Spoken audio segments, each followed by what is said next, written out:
अस्सलाम वालेकुम एवरीवन। आज का टॉपिक बहुत इम्पॉर्टेंट है, स्पेशली सीएसएस और पीएमएस एस्पायरेंट्स के लिए। टॉपिक है Pakistan role in Iran US deal 2026। ये टॉपिक सिर्फ एक फॉरेन पॉलिसी न्यूज़ नहीं है।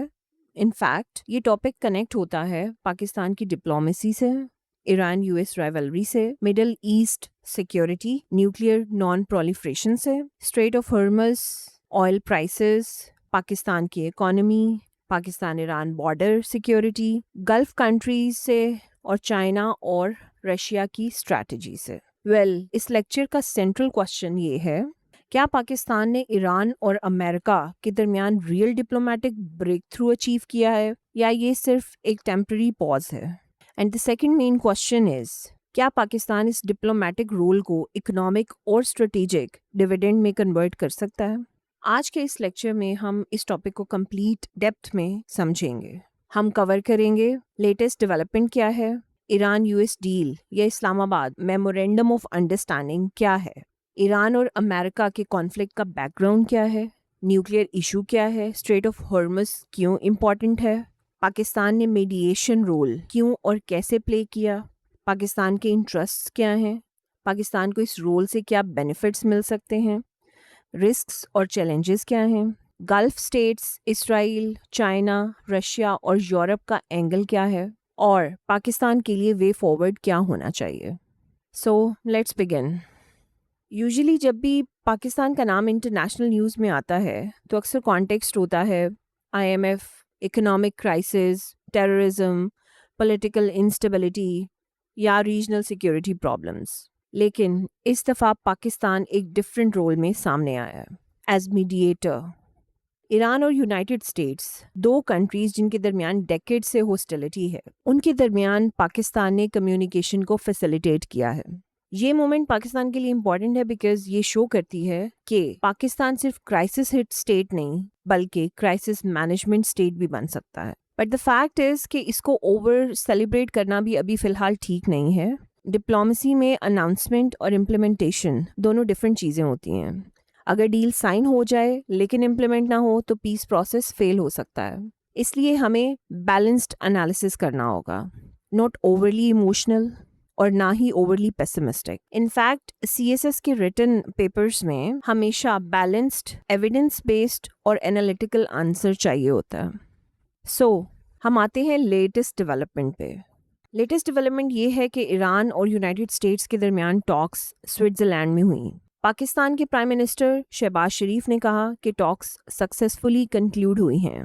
रिपोर्ट्स के मुताबिक एक interim agreement memorandum of understanding तैयार हुआ जिसे इस्लामाबाद मेमोरेंडम ऑफ अंडरस्टैंडिंग कहा गया। इसमें पाकिस्तान का नाम इसलिए इम्पॉर्टेंट है क्योंकि पाकिस्तान मीडिएटर या विटनेस के तौर पर अपीयर हुआ। ये एग्रीमेंट फाइनल पीस ट्रीटी नहीं है, इनफैक्ट ये एक इंटरिम फ्रेमवर्क है। इंटरिम फ्रेमवर्क को हम ऐसे समझ सकते हैं कि ये अभी कोई फाइनल सेटलमेंट नहीं है, अभी डिटेल्ड इम्प्लीमेंटेशन बाकी है। इनफैक्ट अभी इसकी टेक्निकल नेगोशिएशंस भी बाकी हैं। अभी न्यूक्लियर इशू फुली रिजॉल्व नहीं हुआ, अभी सैंक्शंस रिलीफ की एग्जैक्ट मैकेनिज्म बाकी है और रीजनल सिक्योरिटी गारंटीज अनक्लियर हैं।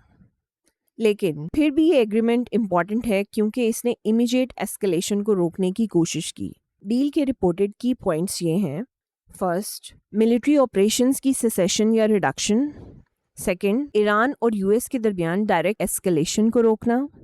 थर्ड, स्ट्रेट ऑफ हॉर्मज़ में कमर्शियल पैसेज अलाउ करना। फोर्थ, यूनाइटेड स्टेट्स की तरफ से ब्लॉकेड और sanctions related steps. Fifth, 60 days window जिसमें फाइनल एग्रीमेंट निगोशिएट करना है। सिक्स्थ, ईरान के न्यूक्लियर प्रोग्राम पर IAEA ओवरसाइट और technical talks. Seventh, regional security issues specially Lebanon और ब्रॉडर मिडल ईस्ट टेंशंस। यानी ये सिर्फ न्यूक्लियर डील नहीं है, ये सिक्योरिटी, इकोनॉमी, एनर्जी और जियोपॉलिटिक्स का कंबाइंड फ्रेमवर्क है। अब हम थोड़ा सा ईरान और यूएस के कॉन्फ्लिक्ट का बैकग्राउंड देख लेते हैं। सवाल है, ईरान और यूनाइटेड स्टेट्स के रिलेशंस इतने टेंस क्यों हैं? द फैक्ट इज, ईरान और अमेरिका हमेशा से एनिमीज नहीं थे। 1979 से पहले ईरान में शाह मोहम्मद रजा पहलवी की गवर्नमेंट थी जो अमेरिका के बहुत क्लोज एलाय समझे जाते थे। 1979 में इस्लामिक रेवोल्यूशन के बाद ईरान इस्लामिक रिपब्लिक बन गया। यूएस एम्बेसी होस्टेज क्राइसिस ने ईरान यूएस रिलेशंस को परमानेंटली डैमेज कर दिया। उसके बाद दोनों कंट्रीज के रिलेशंस मिसट्रस्ट, सैंक्शंस और कॉन्फ्रंटेशन में कन्वर्ट हो गए। अमेरिका की ईरान को लेके एलिगेशंस ये हैं कि ईरान न्यूक्लियर वेपन्स कैपेबिलिटी की तरफ जा रहा है। ईरान मिडिल ईस्ट में प्रॉक्सी ग्रुप्स को सपोर्ट करता है। ईरान इसराइल के लिए सिक्योरिटी थ्रेट है और ईरान मैरीटाइम रूट्स को थ्रेटन कर सकता है और मिसाइल प्रोग्राम डेवलप कर रहा है। अमेरिका को लेके ईरान की पोजीशन ये है कि अमेरिका मिडिल ईस्ट में इंटरफेरेंस करता है। अमेरिका इसराइल को अनकंडीशनल सपोर्ट देता है। यूएस सैंक्शंस इलीगल और अनजस्ट हैं। ईरान को पीसफुल न्यूक्लियर एनर्जी का राइट है। ईरान अपनी सोवरेनिटी और सिक्योरिटी डिफेंड कर रहा है। सो इन फैक्ट ये कॉन्फ्लिक्ट सिर्फ एक पॉलिसी डिसएग्रीमेंट नहीं है, ये आइडियोलॉजिकल, स्ट्रेटेजिक, रीजनल और इकोनॉमिक कॉन्फ्लिक्ट है। Coming towards the nuclear issue, असल मसला है क्या? Nuclear issue Iran US deal का सबसे सेंसिटिव पार्ट है। ईरान का क्लेम ये है कि उसका न्यूक्लियर प्रोग्राम पीसफुल है और उसे न्यूक्लियर नॉन प्रोलिफरेशन ट्रीटी यानी एनपीटी के अंडर पीसफुल न्यूक्लियर एनर्जी का राइट हासिल है। लेकिन अमेरिका, इसराइल और वेस्टर्न कंट्रीज का कंसर्न ये है कि ईरान का न्यूक्लियर प्रोग्राम वेपनाइजेशन की तरफ मूव कर सकता है। इस कॉन्टेक्स्ट में एक वर्ड बहुत इंपॉर्टेंट है, which is uranium enrichment. Uranium enrichment का मतलब है यूरेनियम में U-235 आइसोटोप की परसेंटेज इंक्रीज करना। सिविलियन न्यूक्लियर एनर्जी के लिए लो एनरिचमेंट इनफ होती है, लेकिन न्यूक्लियर वेपन के लिए एनरिचमेंट अराउंड 90% तक लेके जाई जाती है। रिपोर्टेडली ईरान यूरेनियम को 60% तक एनरिच कर चुका है, और 60% का मतलब हरगिज़ ये नहीं है कि ईरान के पास न्यूक्लियर वेपन्स हैं, लेकिन इसका मतलब ये है कि ईरान वेपन्स ग्रेड थ्रेशहोल्ड के करीब पहुंच चुका है। रिपोर्ट्स के मुताबिक ईरान के पास अराउंड 440 kg यूरेनियम 60% तक एनरिच्ड है। IAEA चीफ राफेल ग्रोसी ने वार्निंग दी थी कि अगर ये मटेरियल फर्दर एनरिच हुआ तो थ्रेटिकली मल्टीपल न्यूक्लियर वॉरहेड्स के लिए इनफ हो सकता है। यहाँ एक और कॉन्सेप्ट भी बहुत इंपॉर्टेंट है, which is breakout time. Breakout time का मतलब है कि किसी स्टेट को इनफ फिसाइल मटेरियल प्रोड्यूस करने में कितना टाइम लगेगा अगर वो न्यूक्लियर वेपन बनाना चाहते हैं तो। 2015 में JCPOA यानी ईरान न्यूक्लियर डील का पर्पस यही था कि ईरान का ब्रेकआउट टाइम इंक्रीज हो, but in 2018 United states JCPO से विड्रॉ हो गया। उसके बाद ईरान ने भी ग्रेजुअली अपनी कमिटमेंट्स रिड्यूस करनी शुरू कर दी। यही वजह है कि आज न्यूक्लियर इशू फिर से सेंट्रल इशू बन गया है। 2026 का इंटरिम एग्रीमेंट न्यूक्लियर इशू को इमीडिएटली सॉल्व नहीं करता, ये सिर्फ एक प्रोसेस क्रिएट करता है। फाइनल डील में ये क्वेश्चन सेटल होंगे। ईरान यूरेनियम एनरिचमेंट कितना लिमिट करेगा? 60% एनरिच्ड यूरेनियम का क्या होगा? IAEA इंस्पेक्शंस का स्कोप क्या होगा? ईरान को सैंक्शन से रिलीफ कब मिलेगा? यूएस गारंटीज कितनी क्रेडिबल होंगी? इसराइल और गल्फ स्टेट्स को कैसे रीअश्योर किया जाएगा? Now coming towards Strait of Hormuz, which is a small waterway but with a big global impact. Strait of Hormuz basically Iran और ओमान के दरमियान एक नैरो वाटरवे है। ये पर्शियन गल्फ को गल्फ ऑफ ओमान और अरेबियन सी से connect करता है और ये वर्ल्ड के सबसे इम्पॉर्टेंट ऑयल चॉक पॉइंट्स में से एक है। 2024 में average around 20 million barrels per day oil Strait of Hormuz से गुजरे। ये ग्लोबल पेट्रोलियम लिक्विड्स कंजम्पशन का अराउंड 20% बनाता है। इसका मतलब है अगर हॉर्मज में डिस्ट्रप्शन होती है तो ऑयल मार्केट्स पैनिक हो जाती हैं, ऑयल प्राइसेस राइज करती हैं, शिपिंग इंश्योरेंस कॉस्ट इंक्रीज होती है, टैंकर्स ऑल्टरनेट रूट्स ढूंढते हैं और एनर्जी इंपोर्टिंग कंट्रीज प्रेशर में आ जाती हैं। पाकिस्तान के लिए ये स्पेशली इम्पॉर्टेंट है क्योंकि पाकिस्तान इंपोर्टेड ऑयल और LNG पर डिपेंडेंट है। अगर ऑयल प्राइसेस राइज होती हैं, पाकिस्तान का इंपोर्ट बिल इंक्रीज होता है, करंट अकाउंट डेफिसिट पर प्रेशर आता है, रुपी पर प्रेशर इंक्रीज होता है, पेट्रोल प्राइसेस इंक्रीज होती हैं, الیکٹریسٹی ٹیرفس انکریز ہو سکتے ہیں، ٹرانسپورٹ کاسٹ بڑھتی ہے، فوڈ انفلیشن بڑھتی ہے، اور کامن سٹیزن ڈائریکٹلی افیکٹ ہوتا ہے۔ اس لیے جب ہم Iran U S deal discuss کرتے ہیں تو یہ صرف فارن پالیسی ایشو نہیں ہے، یہ پاکستان کی اکنامک سیکیورٹی کا ایشو بھی ہے۔ اب سینٹرل کوسچن یہ ہے کہ پاکستان نے میڈیشن میں رول کیوں پلے کیا؟ پاکستان کے پاس کچھ یونیک ایڈوانٹیجز ہیں۔ First of all, Pakistan Iran کا نیبر ہے۔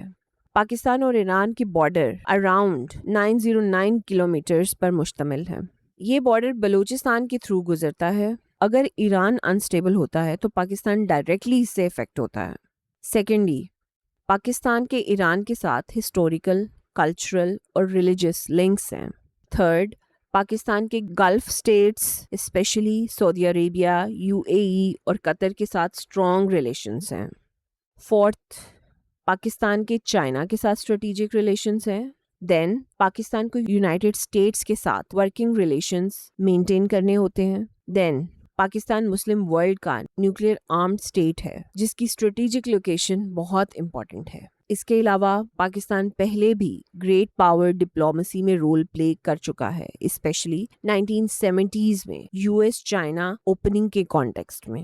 اینڈ فائنلی، پاکستان کی اون اکانومی مڈل ایسٹ اسٹیبلٹی پر ڈپینڈ کرتی ہے because golf remittances, oil supply اور ریجنل ٹریڈ پاکستان کے لیے امپورٹنٹ ہے۔ اس لیے پاکستان کے لیے کانفلکٹ ڈی ایسکیلیشن کوئی آپشنل ڈپلومیسی نہیں، ان فیکٹ یہ پاکستان کے لیے بہت ضروری بھی ہے۔ Pakistan can not afford Iran U S war, Strait of Hormuz closure, Gulf instability, oil prices shock, border insecurity, sectarian polarisation اور loss of balance between Iran and Gulf states. So Pakistan کا interest clear ہے: de escalation, balance, neutrality and regional stability. Reports کے مطابق پاکستان نے mediator اور witness کا role play کیا۔ پاکستان نے ایران اور یونائٹڈ اسٹیٹس کے درمیان کمیونیکیشن کو فیسیلیٹیٹ کیا۔ پاکستان کی لیڈرشپ، سویلین اور ملٹری دونوں نے بیک گراؤنڈ چینل ڈپلومیسی اور شٹل انگیجمنٹ میں رول پلے کیا۔ پاکستان نے اپنی پوزیشن کو اس طرح پریزنٹ کیا کہ پاکستان ایران کا نیبر ہے، پاکستان یو ایس کے ساتھ انگیجمنٹ مینٹین کرنا چاہتا ہے، پاکستان گلف اسٹیبلٹی چاہتا ہے، پاکستان کانفلکٹ ایسکیلیشن نہیں چاہتا، اور پاکستان ریجنل پیس کو سپورٹ کرتا ہے۔ اب ہم دیکھیں گے کہ پاکستان کے ایران یو ایس ڈیل میں کون سے اسٹریٹجک انٹرسٹس ہیں۔ Number 1، border security. Pakistan Iran border Balochistan سے لنکڈ ہے۔ Balochistan already security sensitive province ہے۔ اگر ایران انسٹیبل ہوتا ہے تو border smuggling, militant movement, refugee pressure اور کراس بارڈر ٹینشنز انکریز ہو سکتی۔ پاکستان کے لیے ایران کے ساتھ پیسفل بارڈر اسینشیل ہے۔ Number 2، energy security. Pakistan energy importing country ہے۔ Iran U S conflict oil prices کو مزید انکریز کر سکتا ہے، اور ہارمز کلوجر پاکستان کے امپورٹ بل کو مزید ڈیمیج کر سکتا ہے۔ Number 3، golf relations.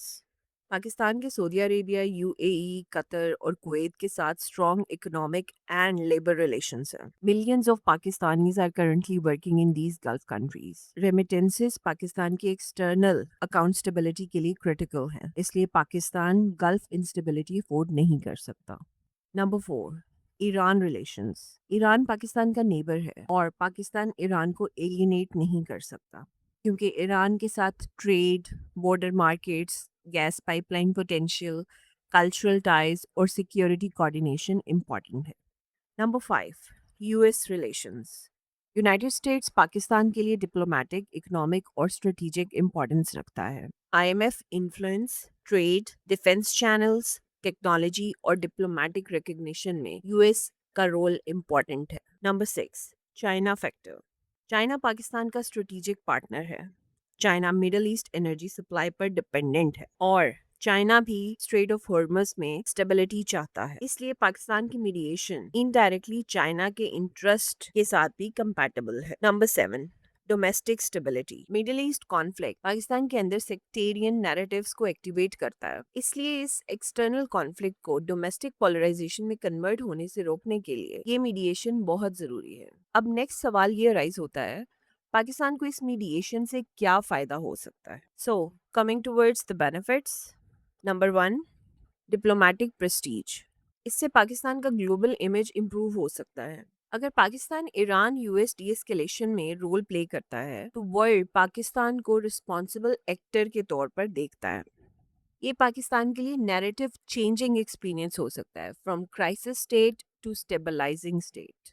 Number 2, US engagement. इससे पाकिस्तान के यूएस के साथ रिलेशंस इंप्रूव हो सकते हैं। अगर यूएस को लगता है कि पाकिस्तान कंस्ट्रक्टिव रोल प्ले कर सकता है तो इससे डिप्लोमेटिक गुडविल जनरेट होती है।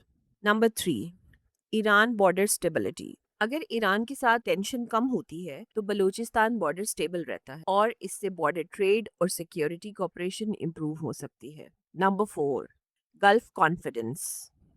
गल्फ स्टेट्स पाकिस्तान को एक बैलेंस्ड मुस्लिम कंट्री के तौर पर देख सकते जो वॉर नहीं स्टेबिलिटी को सपोर्ट करता है। Number 5, economic relief through oil stability. अगर हॉर्मस ओपन रहता है तो ऑयल प्राइसेस स्टेबल रहेंगी और पाकिस्तान का इंपोर्ट बिल मैनेजेबल रहेगा। Number 6, middle power identity. Pakistan अपनी आइडेंटिटी डेवलप कर सकता है as bridge state, mediator state, Muslim world stabiliser and regional diplomatic actor. Number 7, Pakistan relevance in multipolar world. आज वर्ल्ड मल्टीपोलर है। US, China, Russia, Iran, Gulf states, Turkey, Qatar सब अपने interest pursue कर रहे हैं। पाकिस्तान अगर स्मार्ट डिप्लोमेसी करे तो अपनी रेलेवेंस इंक्रीज कर सकता है। But can Pakistan get economic dividend? ये एक बहुत इंपॉर्टेंट क्वेश्चन है। क्या पाकिस्तान को मीडिएशन के बदले कोई इकोनॉमिक रिवॉर्ड मिलेगा? This is where students must be careful. Diplomatic prestige automatically economic dividend में कन्वर्ट नहीं होती। पाकिस्तान को अगर इकोनॉमिक बेनिफिट लेना है तो उसे अपनी इंटरनल इकोनॉमी इंप्रूव करनी होगी। फॉर एग्जाम्पल, इन्वेस्टमेंट तब आएगी जब पॉलिटिकल स्टेबिलिटी हो, ट्रेड तब ग्रो करेगी जब पॉलिसी प्रिडिक्टेबल हो, एनर्जी डील्स तब वाइबल होंगी जब सैंक्शंस और पेमेंट मैकेनिज्म क्लियर हों, यूएस गुडविल तब यूजफुल होगी जब पाकिस्तान रिफॉर्म्स शो करे, गल्फ कॉन्फिडेंस तब कन्वर्ट होगा जब पाकिस्तान बैंकेबल प्रोजेक्ट्स प्रेजेंट करे। सो पाकिस्तान के लिए मीडिएशन अपॉर्चुनिटी है, लेकिन इस अपॉर्चुनिटी को रिजल्ट में कन्वर्ट करने के लिए economic reforms, tax reforms, energy reforms, investment climate, security stability and policy consistency जरूरी है। Now coming towards the risks for Pakistan. हर डिप्लोमेटिक रोल के बेनिफिट्स के साथ साथ रिस्क भी होते हैं। सो ये कौन कौन से हो सकते हैं? Number 1, deal collapse. अगर ईरान यूएस डील कोलैप्स हो जाती है तो पाकिस्तान की मीडिएशन क्रेडिबिलिटी अफेक्ट हो सकती है। Number 2, balancing problem. पाकिस्तान को ईरान और सऊदी अरेबिया दोनों के साथ रिलेशंस मेंटेन करने हैं। अगर पाकिस्तान एक साइड के ज्यादा करीब अपीयर होता है तो दूसरी साइड सस्पिशियस हो सकती है। Number 3, domestic sectarian sensitivity. Iran और सऊदी अरेबिया टेंशंस पाकिस्तान के अंदर सेक्टेरियन नैरेटिव्स को फ्यूल कर सकती हैं। So this sensitive issue must be handled carefully. Number 4, US pressure. अगर यूएस ईरान पर टफर मेजर्स डिमांड करे तो पाकिस्तान अनकंफर्टेबल पोजीशन में आ सकता है। Number 5, Iranian suspicion. अगर ईरान को लगे कि पाकिस्तान यूएस या गल्फ कैंप की तरफ टिल्ट कर रहा है तो पाकिस्तान ईरान ट्रस्ट डैमेज हो सकता है। Number 6, gulf expectations. Gulf states expect कर सकती हैं कि पाकिस्तान ईरान के इन्फ्लुएंस को कंटेन करे। पाकिस्तान को ये एक्सपेक्टेशंस बहुत ही केयरफुली मैनेज करना होंगी। Number 7, border spill over. अगर ईरान में इंटरनल अनरेस्ट या कॉन्फ्लिक्ट एस्केलेट होता है तो पाकिस्तान के बॉर्डर पर प्रेशर इंक्रीज हो सकता है। Number 8, oil prices shock. अगर डील फेल होती है और हॉर्मुज अगेन थ्रेटेंड होता है तो पाकिस्तान को इमीडिएट इकोनॉमिक शॉक लग सकता है। पाकिस्तान का पॉलिसी प्रिंसिपल होना चाहिए diplomatic involvement yes, military entanglement a big no. So अब हम स्टेक होल्डर्स के इंटरेस्ट को समझते हैं। सबसे पहले यूनाइटेड स्टेट्स के इंटरेस्ट, ईरान को न्यूक्लियर वेपन कैपेबिलिटी से रोकना, इसराइल की सिक्योरिटी प्रोटेक्ट करना, गल्फ ऑयल रूट सिक्योर रखना, स्ट्रेट ऑफ हॉर्मस ओपन रखना, रीजनल वॉर अवॉइड करना, ईरान को प्रेशर और डिप्लोमेसी के मिक्स से मैनेज करना, और डोमेस्टिक पॉलिटिकल विक्ट्री शो करना। यूएस की इस पॉलिसी को इंटरनेशनल रिलेशंस में कहा जा सकता है कोअर्सिव डिप्लोमेसी। कोअर्सिव डिप्लोमेसी का मतलब होता है प्रेशर भी मेंटेन रखो और निगोशिएशंस भी ओपन रखो। अमेरिका ईरान को सैंक्शंस और मिलिट्री प्रेशर से निगोशिएट करने पर फोर्स करता है, लेकिन साथ साथ फाइनल सेटलमेंट के लिए टॉक्स भी कंटिन्यूड हैं। Coming towards the interest of Iran, most important sanctions relief, then oil exports को रेस्टोर करना, न्यूक्लियर प्रोग्राम पर सोवरेनिटी मेंटेन करना, रीजनल इन्फ्लुएंस प्रोटेक्ट करना, डोमेस्टिक पब्लिक के सामने वीक ना दिखना, यूएस और इसराइल के मिलिट्री प्रेशर को रिड्यूस करना। ईरान के लिए न्यूक्लियर प्रोग्राम सिर्फ टेक्नोलॉजी नहीं, ये नेशनल प्राइड और स्ट्रेटेजिक डेटरेंस का सिंबल भी है, इसलिए ईरान कंप्लीट सरेंडर का इमेज अवॉइड करना चाहता है।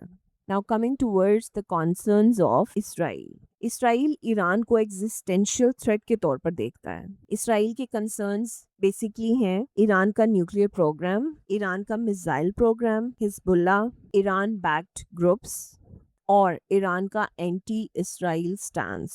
इसराइल ईरान डील्स को स्केप्टिकल नज़र से देखता है। अगर इसराइल को लगता है कि डील ईरान को सैंक्शन रिलीफ दे रही है लेकिन न्यूक्लियर कैपेसिटी लिमिट नहीं कर रही, तो इसराइल इसको अपोज करेगा। डील के फ्रेजाइल होने का एक मेजर फैक्टर इसराइल फैक्टर भी है। Coming towards the perspective of Gulf state. Gulf states especially Saudi Arabia, UAE, Qatar, Oman Iran को थ्रेट भी समझते हैं और वॉर से बचना भी चाहते हैं। गल्फ कंट्रीज के इंटरेस्ट क्या हैं? फर्स्ट ऑफ ऑल ये कि ऑयल एक्सपोर्ट स्टेबल रहें, पोर्ट्स और शिपिंग सिक्योर रहे, इन्वेस्टमेंट क्लाइमेट सेफ रहे, टूरिज्म और विजन 2030 टाइप प्रोजेक्ट्स कंटिन्यू रहें, ईरान कंटेन रहे लेकिन वॉर ना हो, यूएस सिक्योरिटी अम्ब्रेला मेंटेन रहे, रीजनल ट्रेड और एनर्जी स्टेबिलिटी कंटिन्यू रहे। China and Russia angle. China के लिए middle east energy security critical है। चाइना के ईरान के साथ भी और गल्फ कंट्री के साथ भी बहुत अच्छे ताल्लुकात हैं। चाइना चाहता है कि स्ट्रेट ऑफ हॉर्मस ओपन रहे। चाइना के लिए वॉर का मतलब है एनर्जी डिसरप्शन। रशिया ईरान के साथ स्ट्रेटेजिक रिलेशंस रखता है। रशिया यूएस इन्फ्लुएंस को चैलेंज करना चाहता है, लेकिन uncontrolled middle east war Russia के इंटरेस्ट को भी कॉम्प्लिकेट कर सकती है। इसलिए Iran US deal multipolar world order का भी पार्ट है। ये सिर्फ तेहरान और वॉशिंगटन का इशू नहीं है, ये ग्लोबल पावर पॉलिटिक्स का इशू है। Now coming towards the most important topic which is international law angle. CSS और पीएमएस स्टूडेंट्स के लिए इंटरनेशनल लॉ एंगल बहुत इंपॉर्टेंट है। इस टॉपिक में मेन जो लीगल डायमेंशंस हैं उसमें फर्स्ट ऑफ ऑल हम डिस्कस करेंगे एनपीटी को। ईरान एनपीटी मेंबर है और पीसफुल न्यूक्लियर एनर्जी का राइट क्लेम करता है, लेकिन एनपीटी का पर्पस न्यूक्लियर वेपन्स प्रोलिफरेशन को प्रिवेंट करना भी है। Secondly, IAEA safeguards. IAEA inspections nuclear transparency के लिए एसेंशियल हैं। अगर इंस्पेक्शंस रिस्ट्रिक्टेड रहेंगी, ट्रस्ट डेफिसिट इंक्रीज होता रहेगा। Then freedom of navigation. Strait of Hormuz global maritime trade route है। कमर्शियल पैसेज का प्रोटेक्शन इंटरनेशनल ट्रेड और मैरीटाइम सिक्योरिटी से लिंक्ड है। Sanctions. US sanctions sovereignty, coercion और इंटरनेशनल इकोनॉमिक लॉ के क्वेश्चंस रेज करती हैं। Then UN security council. Finally अगर यूएन सिक्योरिटी काउंसिल की बैकिंग के साथ आए तो उसकी लेजिटिमेसी और एनफोर्समेंट स्ट्रॉन्गर होगी। अब हम इस डील के एक बहुत ही इंपॉर्टेंट टॉपिक को डिस्कस कर लेते हैं which is what makes this deal fragile, जिसमें हम डील के हवाले से इसकी वीकनेसेस को डिस्कस करेंगे। Number 1 is trust deficit, which exists between Iran and US since decades. Number 2, nuclear verification. IAEA access और uranium stockpile का issue technically बहुत ही complex है. Number 3, sanctions relief. US sanctions multiple categories में divided हैं, like nuclear sanctions, terrorism sanctions, human rights sanctions, missile sanctions, financial restrictions. इसलिए हर sanction easily lift नहीं हो सकती। Number 4, Israel factor. Israel deal को week करने के लिए और वीक समझकर इंडिपेंडेंटली एक्शन ले सकता है। Number 5, gulf anxiety.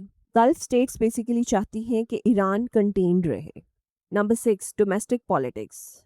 You S اور ایران دونوں میں ہارڈ لائنرز ڈیل کو اپوز کر سکتے ہیں. Number 7 time limit. 60 days final deal کے لیے بہت ہی شارٹ ٹائم پیریڈ ہے. ایز وی آل ریمبر کہ جے سی پی او اے کو نیگوشیٹ کرنے میں ایئرز لگے تھے. نمبر 8 میری ٹائم رسک.